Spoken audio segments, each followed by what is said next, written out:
En este lugar donde estamos sesionando hoy, hace un mes, alcalde, tuvimos una sesión de 44 horas de negociaciones para resolver un conflicto de un paro que se había desarrollado en el centro por las comunidades, que duró 10 días y que bajó la producción del campo de 40.000 barriles a algo así de 11.000 o menos barriles, y ahora el gerente lo podrá corroborar. Y en esas negociaciones, en este lugar, en las cuales de esas 44 horas, 33 horas fueron 33 horas continuas de negociación. Es decir, duramos más de un día de negociación en este lugar. Y en este lugar nos levantamos, empezamos la sesión con el compromiso que nos levantaríamos de aquí hasta que hubiera acuerdo. Y nos levantamos cuando hubo el acuerdo. Y en ese acuerdo quedó un compromiso, como quiera que el presidente me delegó para que fuera representante de la asamblea para asistir en esas conversaciones, en esa negociación como garante, como lo hemos hecho en los diferentes paros. Y uno de los compromisos que adquirió el señor presidente y que nosotros corroboramos es que la asamblea departamental sesionaría aquí en este lugar donde hubo el acuerdo. Estamos honrando la palabra comprometida con esta sesión del día de hoy. Y la sesión, voy a pedirle, señor presidente, que posterior intervenga el gerente del proyecto La Cira Infanta, que fue el que citamos esto. Porque creo que el gerente debe poner en contexto lo que está pasando en el proyecto La Cira Infanta. Y ese es el principal aspecto. Lo quiero decir ya no como diputado, sino como alguien que trabajó 32 años en este lugar y que me votaron en la huelga del 2004 por oponerme al proyecto de La Cira Infanta. Yo fui un opositor a ese proyecto. Y por ese proyecto fui a la huelga y por ese proyecto me votaron. Hoy el proyecto es una realidad. Hoy el proyecto existe. Hoy la producción se está compartiendo entre la empresa multinacional que hace parte del proyecto, la Oxy y Ecopetrol. Y ambos tienen una responsabilidad social con estas comunidades, con nuestro departamento, con nuestro municipio y con la nación. Este libro que yo tengo aquí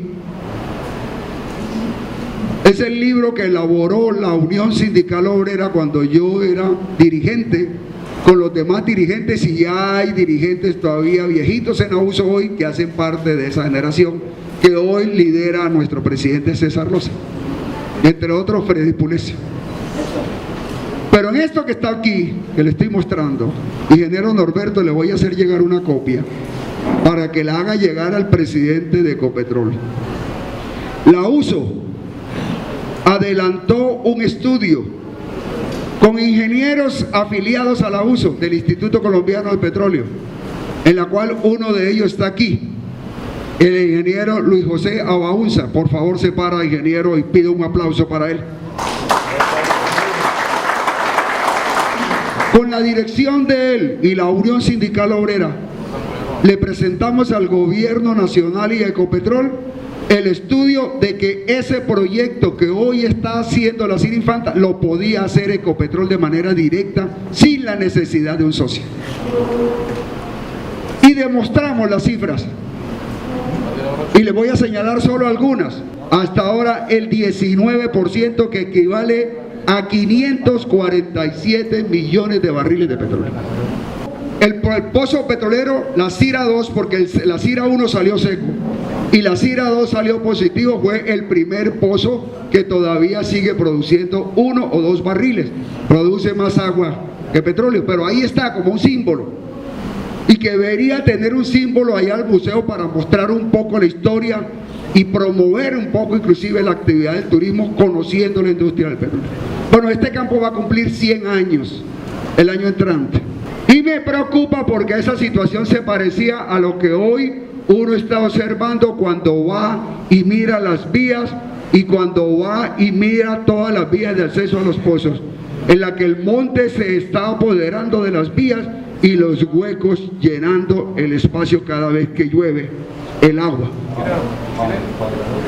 Eso nos dijo.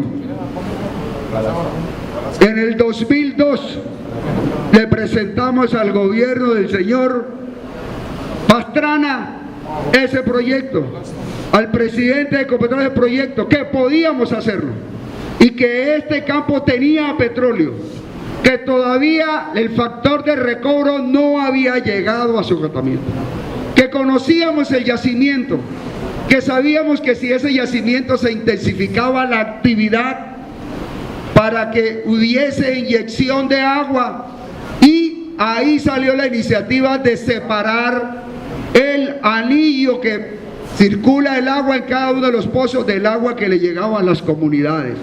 Esa no es una invención de la OCI. En el proyecto se dijo que para que el campo pudiera tener suficiente energía y sacara más petróleo, había que separar el acueducto del agua de las comunidades del agua que utilizaba la industria del petróleo. Eso lo dijimos. Le dijimos que se podían hacer perforaciones para mejorar la recuperación de ese campo y que estábamos en capacidad de triplicar la producción en esa época. Pues bien, nos dijeron que no, que aquí no había nada que hacer, y llegó el señor Álvaro Uribe Vélez con el señor Yanoví, y entonces este estudio que había elaborado la USO con ingenieros también de Ecopetrol, lo cogieron y no lo archivaron, sino que se lo entregaron a empresas, entre otras la OXI, para que la OXI viniera a hacer lo que Ecopetrol podía hacer, que se podía aprobar. Y hoy, 11 años, por eso es que estamos haciendo el debate, y 11 años después hemos comprobado que lo que le hicieron al país es compartir con una multinacional algo que le podía pertenecer 100% a nuestra nación. ¿Y qué beneficio le hubiera significado para esto? ¿Cuánto ha subido la producción en estos 11 años? ¿Cuánto ha subido en recuperación secundaria, no en recuperación mejorada? Aquí no hay tecnología nueva. Aquí lo que hay es la misma recuperación secundaria. Aquí lo que se está inyectando es agua, y con el agua se aumenta la energía, y con la energía se aumenta el desalojo del petróleo acompañado del agua. Por supuesto que se extrae más agua que el petróleo, pero esa agua, cantidad suficiente, impulsa el petróleo. Y en el 2003 y en el 2006, cuando ya hicieron el convenio con la OXI, la curva básica con que se hizo esa negociación fue de 5.000 barriles día, y hoy estamos produciendo 40.000 barriles día. Esa diferencia de 35.000 barriles se está compartiendo con la OXI un 50%. Pudieran decirnos que la OXI sí ha hecho inversiones, hipotéticamente algún tipo de tecnología, pero yo me hago la pregunta: ¿cuál ha sido la tasa interna de retorno que ha tenido el campo? Ya la OXI ha recuperado suficientemente las inversiones que hizo para el campo. Hace rato. Y mi pregunta es para lo siguiente: si esa es una riqueza que produce la nación, si esa es una riqueza que beneficia a la nación, ¿dónde está el beneficio? Yo me hago la pregunta: ¿no debería estar la gente hoy mejor? Hemos tenido dos fases en el proyecto. Una, el de la bonanza, cuando teníamos los precios altos, precios que oscilaron en $100 el barril, y que de pronto el de aquí no se vendía al mismo precio porque tenía un precio diferencial más bajo, pero de todas maneras era una diferencia grande. Y ahora nos dicen que nos tocan las vacas flacas, porque el barril ya no se vende a 100, sino que se vende a 45, 50, 55, que es más o menos la curva en que ha oscilado el precio del petróleo.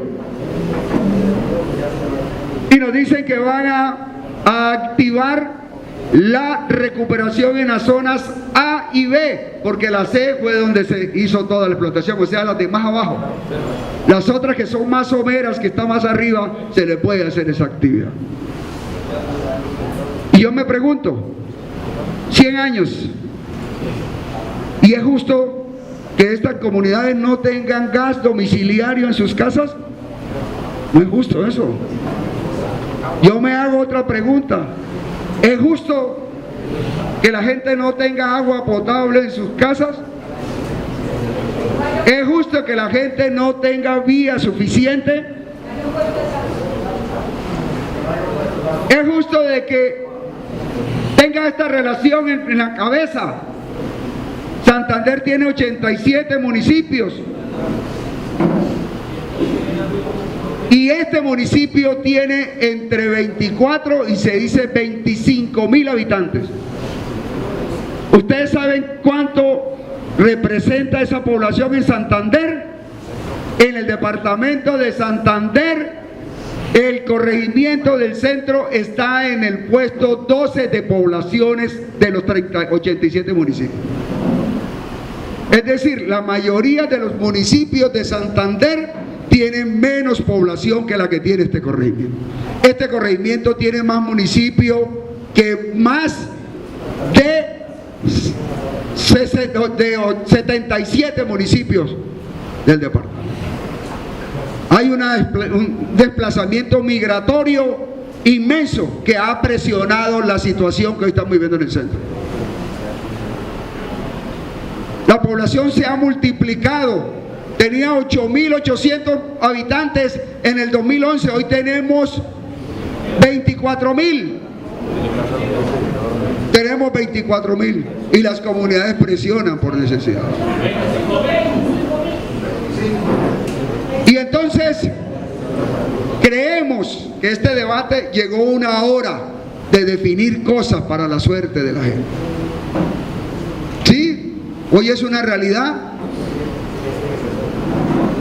Hoy es una realidad, ese proyecto existe, ahí está esa empresa, está con Ecopetrol, pero ellos también tienen una responsabilidad. La gobernación también tiene una responsabilidad y la alcaldía, como lo ha dicho el doctor Darío, también tiene una responsabilidad. Y en esta sesión se deben definir cumplimientos de esos compromisos.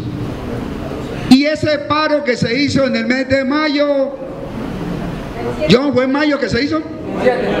17 de mayo, hace ya un mes y poco más de un mes. Por primera vez, y por eso felicito a esos dirigentes de las comunidades, porque hoy están aquí sus presidentes de las 31 comunas, las 31 juntas de acciones comunales del corregimiento, con su presidente a la cabeza, con sus dirigentes y todos los que están aquí, porque por primera vez presentaron una bitácora de las perspectivas, la hoja de ruta para el corregimiento del centro. Aquí se hicieron paros, sí, justo, bueno.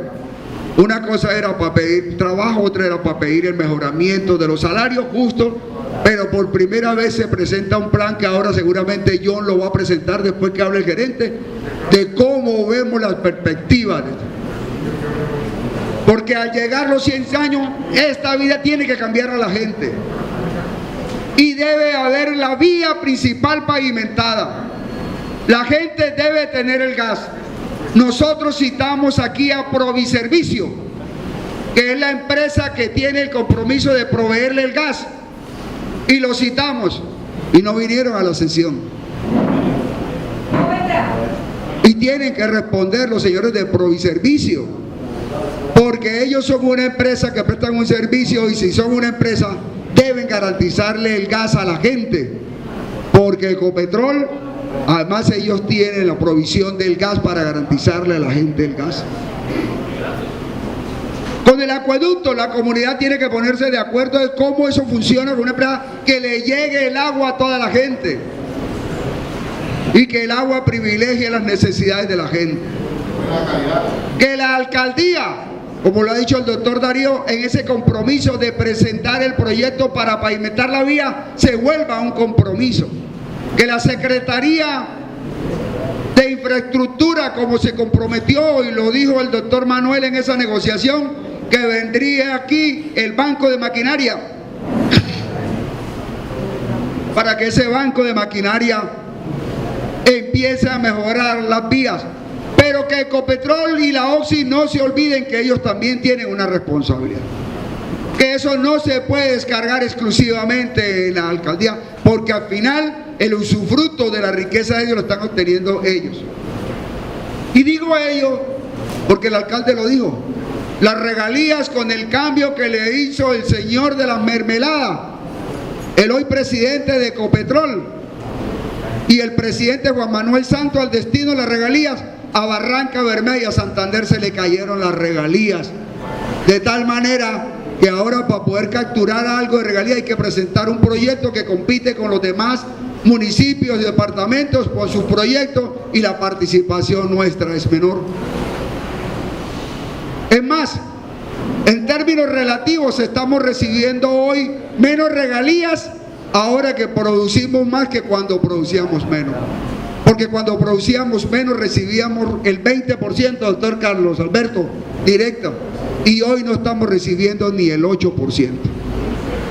Esa es la realidad de la regalía. Esa es la realidad de la regalía. Y entonces, en ese contexto, los diputados hemos apoyado esta sesión, que tiene una importancia relevante para Barranca Bermeja y para el corregimiento del centro.